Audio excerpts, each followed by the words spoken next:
अस्सलाम वालेकुम। इस वीडियो में हम करेंगे क्वेश्चन 10 बैंक रिकन्सिलिएशन स्टेटमेंट का। According to the cash book of Sarfaraz limited company has a balance at the bank ₹3,800 on 31st March 2015, but this didn't agree with the bank statement on the same date.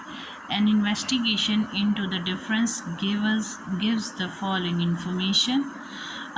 तो इसमें वो कहता है कि उसका जो cash book का balance था 3,800 बन रहा था, लेकिन वो बैंक स्टेटमेंट के साथ एग्री नहीं था। तो इसकी इन्वेस्टिगेशन के लिए ये इन्फॉर्मेशन दी गई है कि वो अपना बैलेंस मैच कर लें, चेक करें कि उसने कौन सी चीज़ें उसकी रह गई हैं जो उसने नहीं लिखी या बैंक से कोई गलती हुई है। तो वो अब बैलेंस रिकंसाइल करने के लिए उन्होंने हमें ये चीज़ें दी हैं। Trade subscription 500 paid by bank on 31st March 2015 has not been entered in cash book. कि बैंक ने अकाउंट होल्डर के बिहाफ पे ट्रेड सब्सक्रिप्शन पे किया है, यानी हमारे अकाउंट में से पैसे ट्रेड सब्सक्रिप्शन के लिए पे हुए हैं, जो कि हमारी ही कोई ट्रेड हुई है जिसकी सब्सक्रिप्शन के लिए पेमेंट हुई है।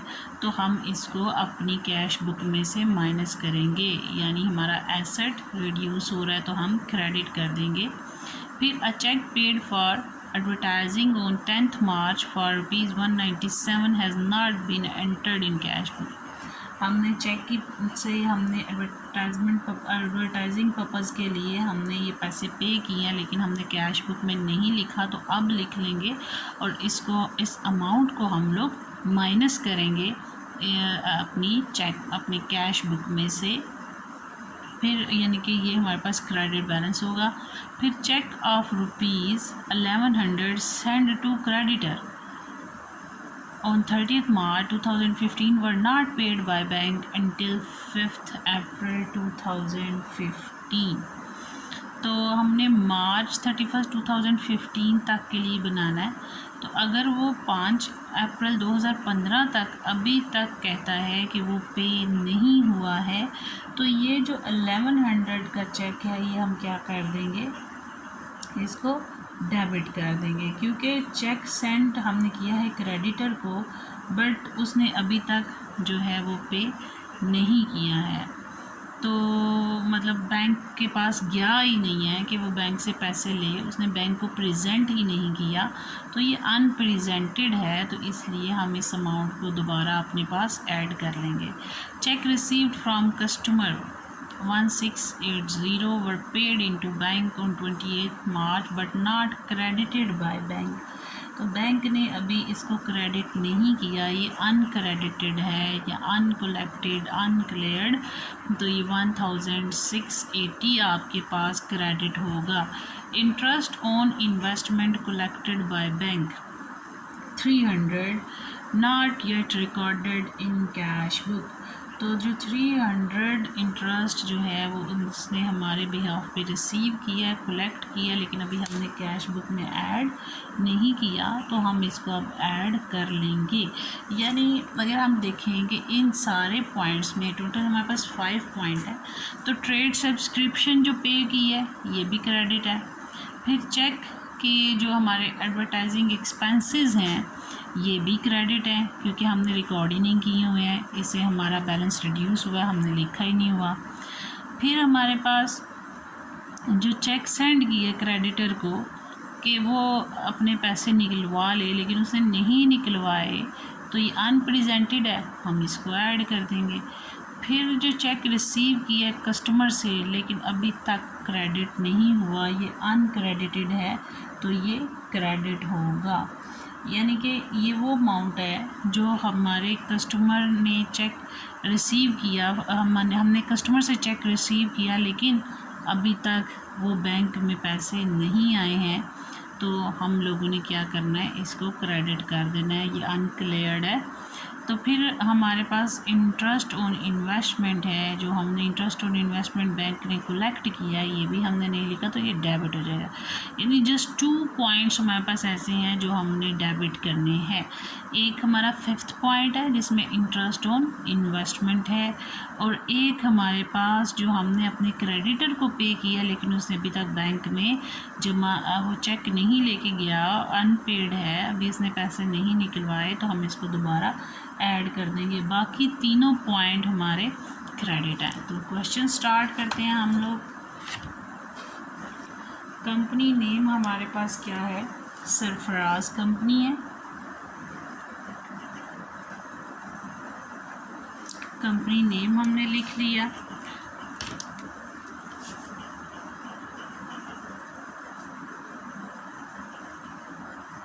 बैंक रिकॉन्सिलिएशन स्टेटमेंट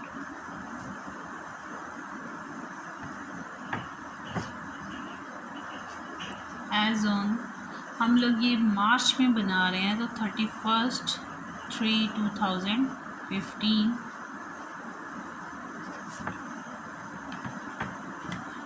बैलेंस हमारे पास इधर भी नॉर्मल बैलेंस है, balance as per cash book है, balance as per cash book, normal balance आपका डेबिट होता है।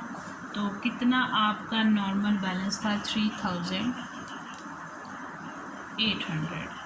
फिर मैंने बताया कि अगर ऊपर डेबिट बैलेंस गिवन है तो जितने डेबिट बैलेंस होंगे वो हम इसमें ऐड कर लेंगे, और जो क्रेडिट बैलेंस होंगे वो हम लोग लेस कर देंगे। तो डेबिट बैलेंस सिर्फ 2 थे हमारे पास, ठीक है, और इसलिए अब हम देखते हैं कि कौन से क्रेडिट बैलेंस थे। फर्स्ट जो हमारे पास इसमें आगे ट्रांजैक्शन थी, जो हमें उसने स्टेटमेंट दी थी कि आप देख लें, वो ट्रेड सब्सक्रिप्शन जो पे किया लेकिन हमने रिकॉर्ड नहीं की, तो इसको रिकॉर्ड करेंगे। फिर जो हमने एडवर्टीज़मेंट एक्सपेंस पे किए हैं उसको भी नहीं रिकॉर्ड किया, तो हम इनको रिकॉर्ड कर लेते हैं। फर्स्ट है हमारे पास trade subscription paid by bank,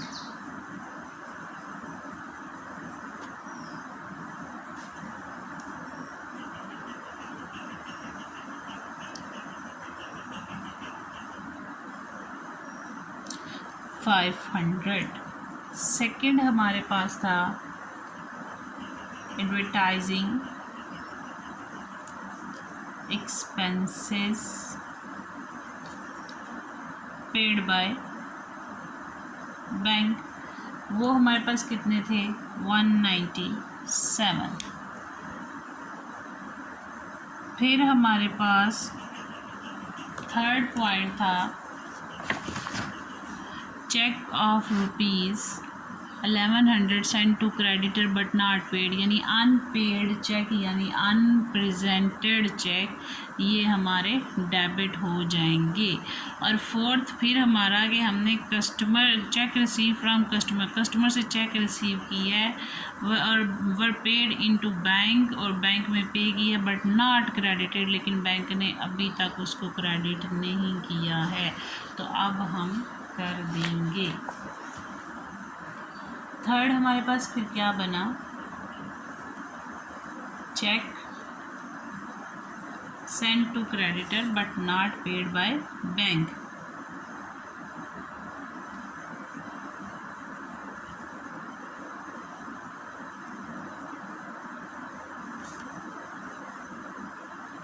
paid, कितना आप अनपेड चेक भी लिख सकते हैं। फिर फोर्थ हमारा था कि हमने जो चेक रिसीव किया कस्टमर से लेकिन क्रेडिट नहीं किया बैंक ने, उसको लिखेंगे वो क्रेडिट है। Cheque received from customer but not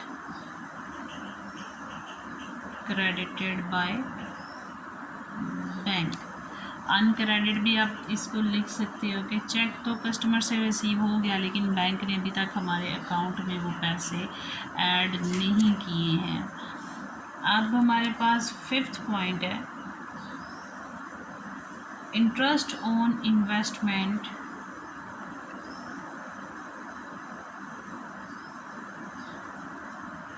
ये बैंक ने हमारे बिहाफ पे इंटरेस्ट ऑन इन्वेस्टमेंट कलेक्ट किया था। इसकी अमाउंट थी हमारे पास 300। अब 1100 में 300 ऐड हो जाएगा तो हमारे पास 1400 अमाउंट आ जाती है। इसमें 1400 को ऐड कर देंगे तो 5200 आ जाएगा। और फिर हमारे जो ये क्रेडिट वाली अमाउंट्स हैं इनका टोटल करेंगे।